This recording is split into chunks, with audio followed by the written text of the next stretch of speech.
All right, it's that time again. I'm a little bit late. Hope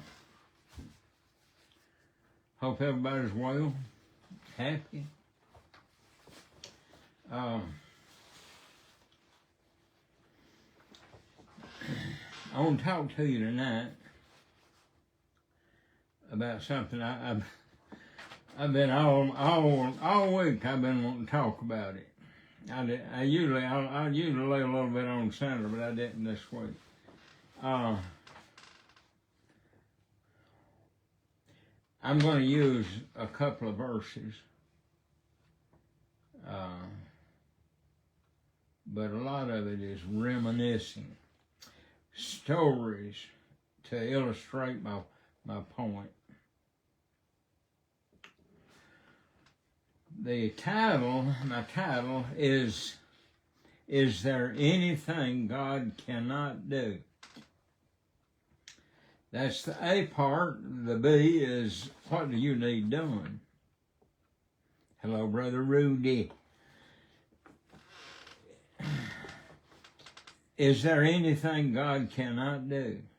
Now, that was uttered when Jesus came and told Abraham he and Sarah were going to have a young'un.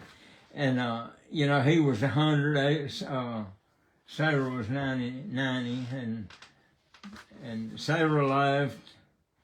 Abraham got on the floor and laughed.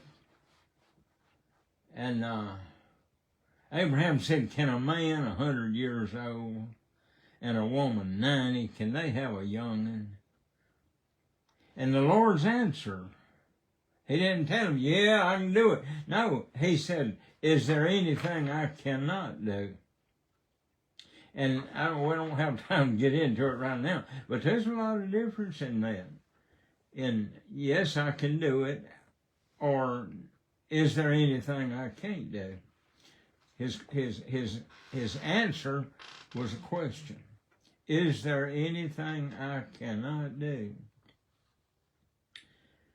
The first thing I want to say, the first thing is there's no one that God cannot save. I've run up on a few people, and I told Sandra about a guy that went to our church, Mac Price. I told her, I said, Sandra, I believe I'm wasting my time, old man. First thing you know, son, he's in there. I'm talking about digging like the rest of us. I've run up on people. Some did, some didn't. But I want to ask you, do you think there's anybody out there that God can't save? Now, the Bible says that the word, truth, it's got to be established with two witnesses. It takes the Holy Spirit or the Word, whichever. It takes God. And I'll tell you, it takes a person. It takes two. There's old Sandra Plunkett on there too.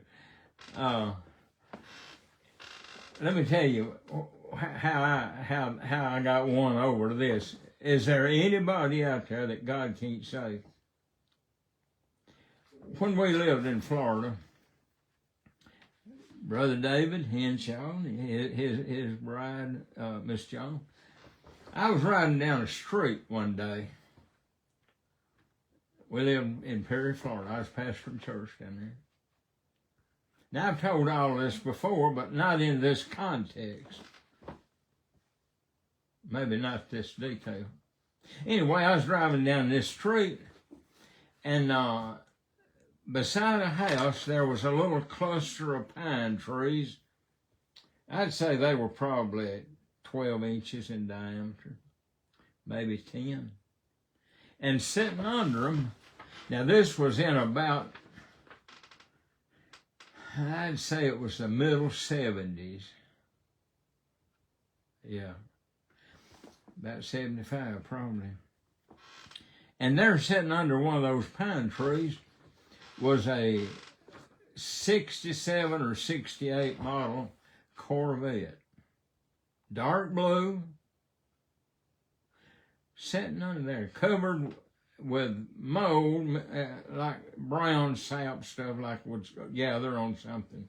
in Florida, get moldy looking. Man, I backed up and I looked at it. It's sitting there. The left front wheel is off. They've jacked it up and put the wheel under the tire and wheel under the hub, I guess, make it harder for somebody to steal. But here's the interesting part. The driver's window was rolled down. And man, all this has been, I mean, you could tell by everything, pine straw on top of it. I sat there for probably 3 or 4 minutes and looked at it. And I looked around, there's a house right there now. I backed up to that house, went up to the door, knocked on the door.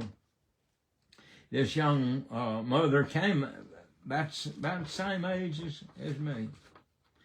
Turned out to be a young mother. She came to the door. I said, "Ma'am, I don't mean to hinder you or be in the way, but I said, I saw that car sitting out there under that tree. I said, does that belong to y'all? Anybody in your family? Yeah, it belongs to my husband. I said, do you think that could be bought? She said, I don't know. You'd have to talk to him. His daddy gave it to him as a graduation present. I said, well, let me ask this. Would it be all right? Do you think it'd be all right if I came back and asked him? She said, well, yeah, come back and check with him. I said, all he can do is tell me no. I said, I wouldn't be pushing. She said, no. I said, what do you think it'd be a good time? She said, he'll be in today about 5. And before I left, I usually when I'm trying to make a deal or something, I don't tell them I'm a preacher. They might think I'm trying to get something for nothing. But I said, by the way, I said, I'm pastor at Calvary Baptist Church. I said, y'all going to church anywhere? And when I asked her that, man, she lit up. She said, yeah, I'll go to church. She told me where. She said, let me tell you something, preacher. She said, I go every Sunday. I go regular. She said, when I leave, I'm wanting to fight. She said, I don't know why. I thought about that a lot. We talked, I think part of it was her preacher, but part of it was going to church by herself. Found out it was without her husband. They had 3 kids.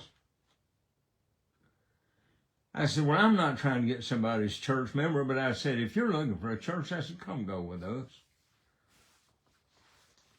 She said, I might do that. She said, I'm looking for a church. I said, okay.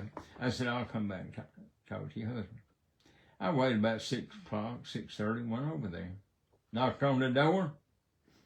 This husband came to the door. I told him, I said, sir, I don't mean to be out of place, but I saw your car out there. And I said, I wondered, could that be bought? He said, nah. He said, my daddy gave it to me as graduation. He said, I couldn't sell it in good conscience. He said, I ought to. He said, I've thought about restoring it, but said, you know how money is. We talked around a minute. I said,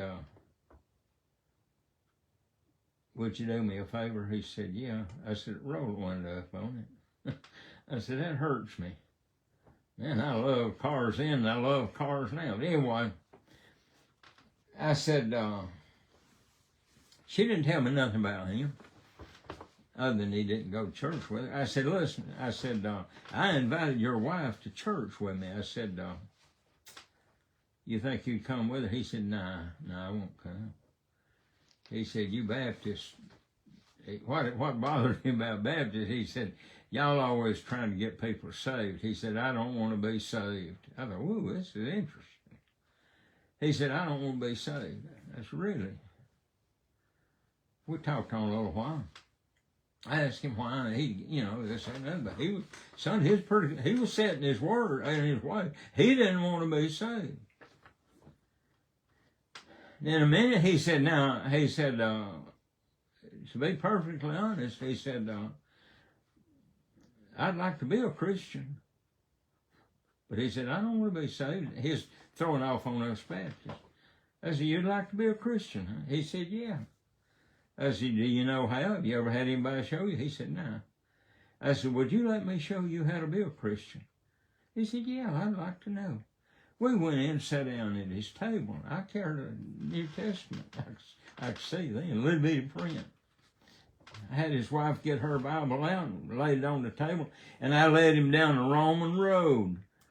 Romans 3:10, none righteous, no, not one. Romans 3:23, all have sinned. Romans 5:8, God showing us he loved us when he gave Jesus to die for us. Romans 6:23, the wages of sin is death.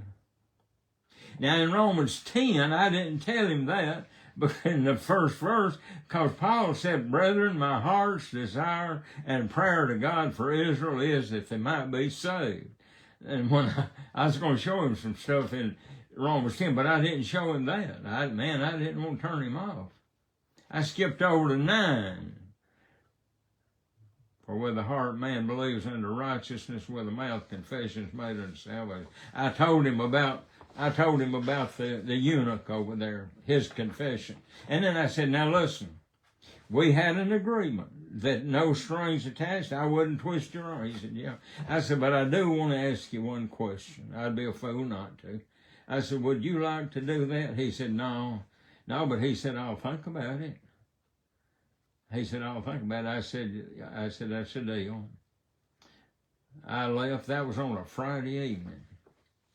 About 7 or 8 o'clock the next morning, folks, listen, I'm probably going to go over tonight, but I'm telling you a story, and if you want to stay with me, if you don't, you can pick me up whenever you got time. But anyway, she called me the next morning. She said, preacher. Yes, ma'am. She told me who she was. She said, you need to get over here. My husband needs you. He needs help. Well, I didn't ask her what was wrong. I had a pretty good idea. I took off over there, just walked up the door, just twisted knobs, stuck my head in. If you go in, it's one of those standard houses, had a carport, living room on the front, divider wall in the middle, kitchen on the back, dining room just as you go in the door. Stuck my head around, and he's sitting at the table with a Bible in his hand. I said, man, he looked like warmed over death. I said, man, what's wrong with you? He said, and she had already told me, she said, he didn't sleep a bit last night. She said, he was up all night, walking the floor. I said, what's wrong with you? He said, I think I'm being saved. Make a long story short, he did. He got saved. You know what? He had a deal going on. He had a degree in forestry, I think. He had a deal working. To me, he was the hardest case because he had his future laid out. I mean, he had a road and he was traveling it. I've not seen that boy in 50 years, but I asked a mutual friend about him every once in a while. He preaches some. He said he's filled in churches without a pastor. Listen, God can save anybody if he has somebody to work with him. His wife did a jam-up job on cultivating him. The Bible taught over in Peter, he said, he told the women, he said, if your husband is not a believer, he said, win him without the word. She won her husband without the word. Now, let me go to the second part. Is there any church, is there any place that God cannot bring revival, and is there anybody God can't use? Let me tell you this now. Back in, that was in the middle 70s. Back in the early 70s, a preacher asked me to preach a revival meeting for him. Now, is there any place God can't bring a revival, and is there anybody that God can't use? This preacher asked me to preach a revival for him. I was pastoring over at Piney Grove at Ardmore at the time. He was preaching up at Mountain Fork down at Newmarket. I don't know if that church's still, going on or not. It was a one-room building. They may have had a room on the back or two, but it was just a small one-room building. Go up Mountain Fork Creek Road, I think was the name of it, and it was up right before you got to a dead end up there. But here's the interesting part. When he was called to preach, he told me, I think it was the third Sunday in May, 1952, if my memory serves me right. That was when he got saved. He went to the doctor earlier. He said the doctor showed him an x-ray of his stomach, and he said it looked like a spider web. Said the doctor told him. He said, you're going to die. He said, you need to go home and get ready. He said he went home, and he said he used to drink a lot. He said he went to church. He told what Sunday it was. As I said, I think it was 1952, and he got saved. God called him to preach. That's not all that unusual. But, he couldn't read. Some people say, oh, they can't. No, he could not read. He said his wife used to read the Bible to him. And he said when he had come to a scripture that got his attention, he would have her read it a bunch of times. When he and I became friends, he had gotten to the place he could read some, but mostly he would recite the passages by memory, but he could read some because he'd make the same mistake every time. But here's the interesting part. Listen, I love that old man. Yeah, I loved him. Ray Gardner loved him. Old Benny Berry loved him too.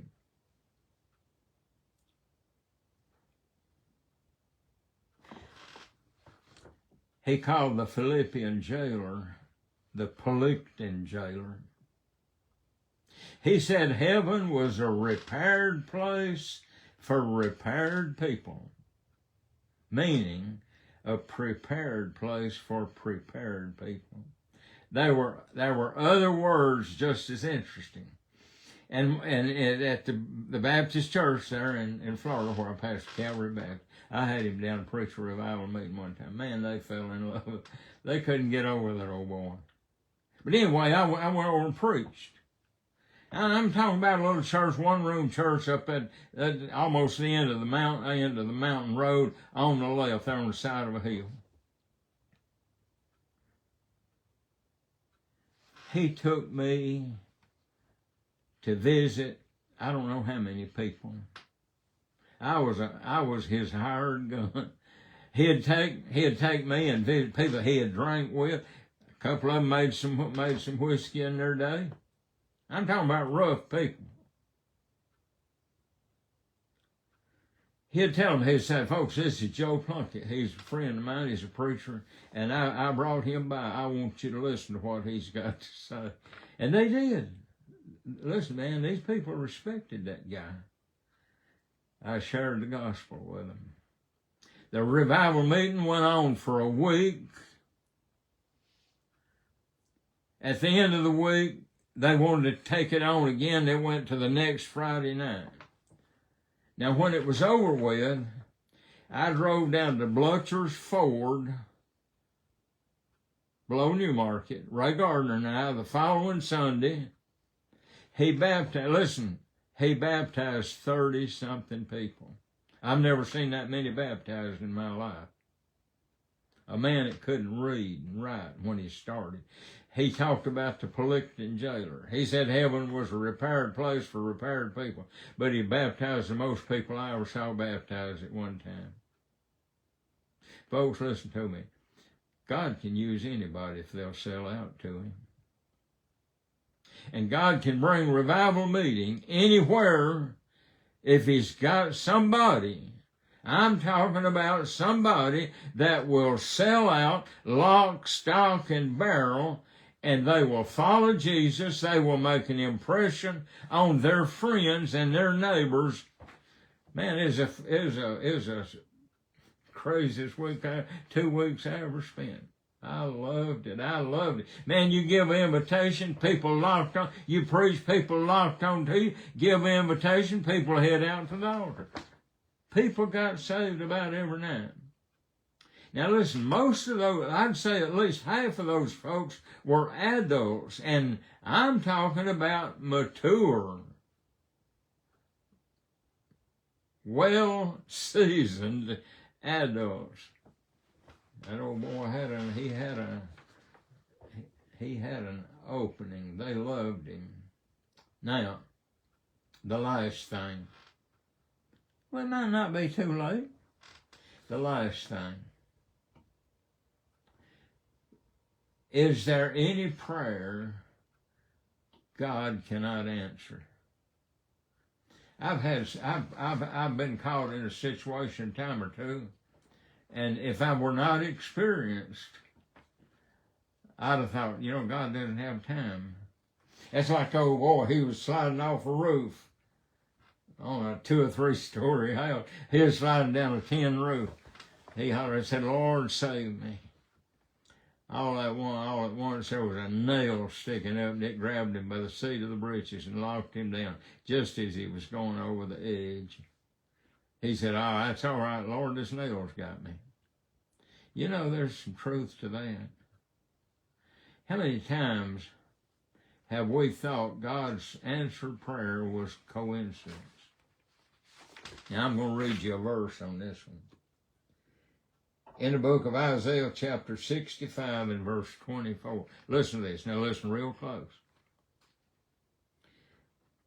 And it shall come to pass that before they call, I will answer. Now listen to what he said. He said, it will come to pass that before they ever pray, I will answer the prayer. Let me read it again. It'll come to pass that before they call, I will answer, and while they are yet speaking, I will hear. You can't get ahead of God.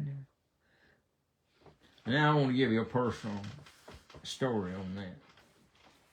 See, all these 3 things happened to me when I had been a preacher less than 10 years. And I want to tell you, these 3 things cemented who I am, even today, as a preacher. These 3 things made me. It did. When Sandra and I were kids, now this was probably about 1966. I've thought about this way.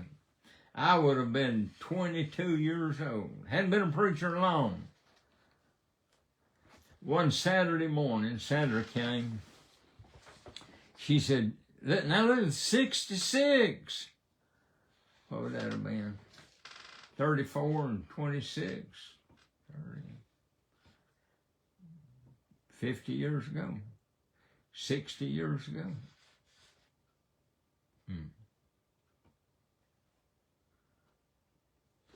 60 years ago. She said, Joe, she paid the bill. She kept the checkbook. Still doing. She said, I need $75 by Monday morning. I said, really? She said, yeah. I said, all right. Man, I never done any praying. I didn't know how to pray. But something told me. I mean, listen, it was pulled. I mean, it was in my head. And it says, won't you pray about that? Pray about that. I went and found me a place in the basement and I'd sneak off and pray when I needed a prayer. I went down there and I prayed. I said, God, that's just 2 days. And I know you got things going on. But I felt like I need to come pray about this.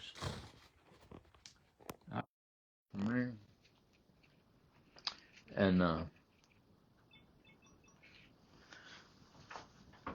I went and told Sandra, I said, Sandra, I believe God's going to provide that $75 that you need.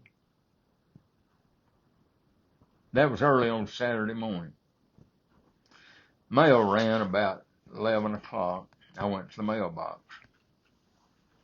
there was a check in the mailbox for $24, and I don't know, it was 90 something cents. 24 something. I thought, woo. And I never will forget this. I carried it to her. I said, look here. I said, God's going to do that. She told me, she said, we need 75. I said, yeah. Well, that Sunday evening, I ran up on Kenneth up at my brother Jay's place.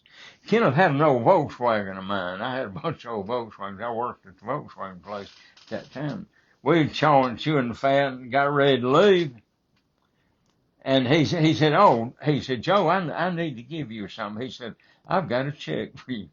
When he said that, I thought, Lordy me, is that thing for $50? He brought it to me. Somebody had backed into that car a week or two before. And he had a price. Now listen, that's 60 years ago. And the estimate was $49 and almost $50. I added the two together, and it was $74 and something like 90 cents. You know what I did? I told God, I said, hey, you forget about them pennies. I knew where there was money under the dasher on the washing machine. I ain't lying to you. I didn't go look. I wish I had. I didn't. Man, I was on cloud nine. I thought, man, I got me a meal ticket. I'm going to milk this thing for all it's worth. Listen, I realized God would answer prayer. I was on cloud nine. Young preacher. About a week later, seriously, a voice came to me and said, you think God answered that prayer? I said, I talked to the devil more back then than I do now. I ignore him more now. I said, yeah, God answered that prayer. He said, he said he didn't. I'm going to show you why. He said, when was that check from the power company, that deposit that y'all had put up on your bill that they'd give you back after a certain length of time? He said, when was that mailed? I started thinking, I said, it was mailed on Friday or Thursday from Huntsville.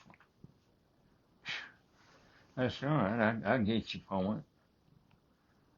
See, it couldn't have been God because the check was already in the mail. My brother had been carrying that other check for 2 or 3 weeks, a couple of weeks. Man, you talking about the wind out of somebody's sails. Now here I'm a kid, 22 years old, high school education. I done set out to be me a preacher. Man, you don't know how low I was. There ain't nothing, man, there's no stability in this thing. But I kept reading my Bible. And I want to tell you something. I read Isaiah 65 and 24. I remember where I was when I read it. I was in bed, laying there reading. I read that. I backed up and read it again. You know what I did? I got up and called for the devil. He was nowhere to be found. Man, you talking about rejuvenating. That God knew I was going to do that on a Saturday, and he answered it before I ever prayed it. He heard it later. He heard me speak it. Is there any prayer that God cannot answer? Now listen, I was a shirt-tailed kid when those 3 things happened. Folks, I want to tell you, I've seen some lean times since then. There's been times my faith has been tried. There's been times I thought God was off in another country. But God gave me these 3 things to cement my place in his work. I don't know if it hadn't been for those 3 situations I've talked to you about. I still am. Folks, is there anything God can't do? The deal, you say, well, God never done that. Let me tell you something, folks. God did that, just as I preached the other day, a dispensation of the gospel. It's just like he just dispensed it from his machine, his gospel grace machine, goodness, the gifts of God to show me. But God, he expects commitment. I've heard people say, oh, God won't accept nothing from your best. If God didn't accept nothing from my best, he wouldn't have ever gotten much out of me. I thought it was, but I look back on it and I realized my best was not nearly what I thought it was. I've shortchanged God, but I want to tell you, these 3 things have cemented my position and elevated me to a higher standard of living. Folks, I thank you for listening. Hook up with Jesus. Jesus said, if any man will come after me, let him deny himself, take up his cross, and follow me. You remember the other night? They underwent in order to overcome. You be faithful to Jesus. He'll bless you. Thank you, and good night.